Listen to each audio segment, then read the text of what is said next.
Hello and a very warm welcome to Money9 English's latest show, Companynama, where we try to fulfill all your weekly binge of corporate and startup updates. I'm Shrestha Tiwari. Let's take a look at this week's major corporate updates. Singapore State Fund, GIC, US-based financial services, Capital Group and a few other institutions on August 16th picked up KKR's 26.8% stake in the hospital chain Max Healthcare Institute via block deals. Max Healthcare promoters led by Abhay Soy will now own 24% in the company. According to BSE bulk deal data, KKR's affiliate Kayak Investments exited Max Healthcare with nearly 5 times the gains by selling 260 million shares at 353 rupees per share to net about 9,186 crore rupees. This was the single largest block deal by any private equity firm in India. On August 17th, shares of Max Healthcare shot up 10% to close at 397 rupees on the BSE. And Tata Sons shareholders are seeking to separate the positions of chairman of Tata Trusts and Tata Sons soon. The shareholders are expected to vote on the new articles of the association. The annual general meeting notice said that this decision will be put to vote on August 30th. The chairman of the committee will be selected by the Sir Dorabji Tata Trust and Sir Ratan Tata Trust from amongst the nominees nominated by the trust. Tata Trust owns a majority stake in the $103 billion company Tata Sons. At present, both trusts, which have a combined shareholding of nearly 52% in Tata Sons, are headed by Ratan Tata himself, the chairman emeritus of the Tata Group. And digital payments company Phonepay is scripting a detailed plan to fuel its e-commerce plans as it integrates with the government's ONDC after completing and multiple e-commerce forays over the years with platforms like Switch and Stores. Phonepay will now launch a separate consumer app by the end of this month in a bid to break the dominance of e-commerce giants like Amazon and Flipkart. Phonepay's buyer app is expected to be a consumer-facing platform that will allow shoppers to choose various products from sellers. While its name still remains under wraps, the first pilot project will be launched in Bengaluru, where Phonepay will test out against quick commerce players including Zepto, Swiggy, Instamart and others. Phonepay has earmarked up to $15 million for its ONDC entry, and the capital will be deployed over the next 18 months. As NTPC starts fundraising for its clean energy platform, it has approached global utilities and energy companies, pension and infrastructure focused funds. The National Thermal Power Corporation plans to first carve out its renewable energy assets into a special purpose vehicle, followed by selling a stake to raise funds. It will form part of government's national monetization pipeline. According to a report in the Economic Times, feelers have already been sent and preliminary discussions have been held with Abu Dhabi listed TAQA, Malaysia's state-owned Petronas, Canadian Pension Fund, CPP Investment Board, Brookfield, KKR & Co. and Copenhagen Infrastructure Partners, among others, to gauge their interest. Non-disclosure agreements are getting signed with prospective suitors after NTPC issued an advertisement seeking expressions of interest.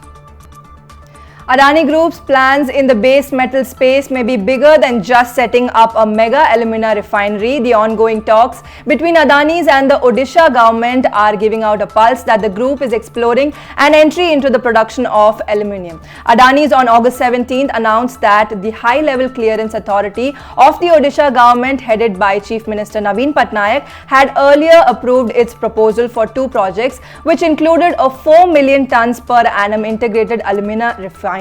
Now, India is a net importer of aluminium, but if this current Adani project gets approval, then the country is likely to become a net exporter of alumina. In other reports, Adani Group also gets a provisional approval for energy projects in Sri Lanka. Sri Lankan Energy and Power Minister Kanchana Wijesekara announced on August 17th that Adani Green Energy has been granted provisional approval for 2 wind projects of 286 megawatts and a 234 megawatts for an investment of over $500 million in the country's northern province. Lenders to Anil Ambani promoted Reliance Infrastructure Telecommunication Limited have come to an understanding with the winning bidder for the bankrupt company on completing the takeover 2 years after the deal was approved by the NCLT.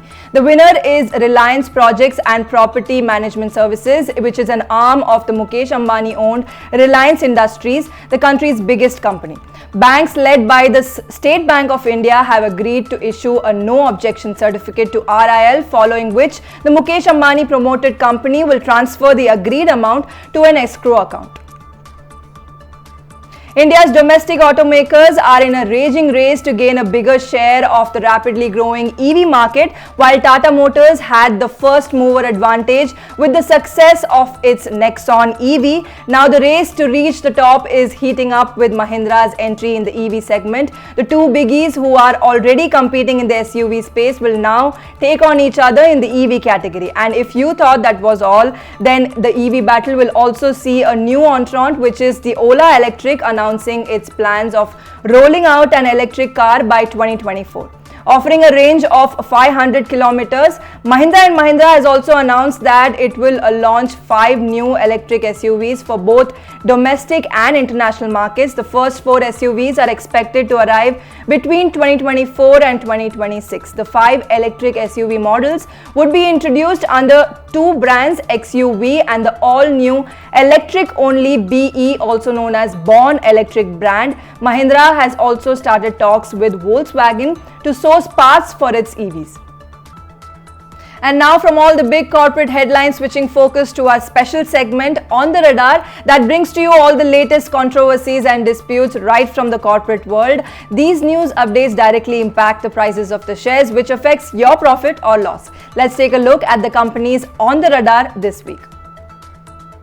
The country's largest lender, State Bank of India, on August 16th moved the Allahabad bench of the National Company Law Tribunal, filing a petition to initiate insolvency proceedings against debt-ridden Bajaj Hindusthan Sugar Limited. SBI, as a financial creditor, has filed the petition under the Insolvency and Bankruptcy Code. Post this, shares of Bajaj Hindusthan Sugar tumbled over 17% to hit a 52-week low of 8.37 rupees on the Bombay Stock Exchange on August 17th. Bajaj Hindusthan is India's largest sugar manufacturer and ethanol manufacturing company. The Mumbai-headquartered Bajaj Group company reportedly was declared a non-performing asset after it defaulted on payments related to a debt of 4,800 crore rupees to a slew of banks such as SBI, Punjab National Bank, Central Bank of India and Indian Bank. And Spicejet has finally decided to end its dispute with aircraft lessor Goshak Aviation, following which 2 Boeing 737 MAX aircraft will be added to its fleet. It also seeks a 200 crore rupees loan under the Emergency Credit Line Guarantee Scheme to clear pending dues and induct new planes. Goshak Aviation had sued Spicejet in a UK court for $16 million following default in lease payments. In further news, Supreme Court on August 16 said it would consider a joint request for mediation between Spicejet Limited and Kalanidhi Maran to settle a protracted share transfer dispute after Maran offered to settle the dispute through mediation, a proposal that Spicejet has also accepted. Alright, now that you have all the corporate world updates, let's quickly take a look at what was cooking in the startup world this week. Industrialist Ratan Tata has launched India's first companionship startup for senior citizens named GoodFellows in a bid to encourage intergenerational friendships. The startup appoints young graduates as GoodFellows who help in assisting the senior citizens and provide companionship similar to what a grandkid would do. The business model of GoodFellows is a freemium subscriptional model. The first month is free with the goal of having the senior citizen experience the service, and from the second month onwards, a small subscription fees has been decided based on the limited affordability of pensioners. Shantanu Naidu, an MBA graduate from Cornell University, founded the GoodFellows startup. The 28-year-old is a general manager at Mr. Tata's office and is the 5th generation of his family to work in the Tata Group. Fintech unicorn Razorpay has reportedly acquired over 80% stake in Bengaluru-based digital payment company EasyTap for an undisclosed amount. The acquisition was made in a primary and secondary deal, with the transaction being a mix of cash and stock deal estimated between $100 to $120 million. This marks Razorpay's third acquisition in 2022. It has previously acquired a majority stake in Kerlek at more than $10 million, while it wholly acquired Izillion Technologies for an undisclosed amount.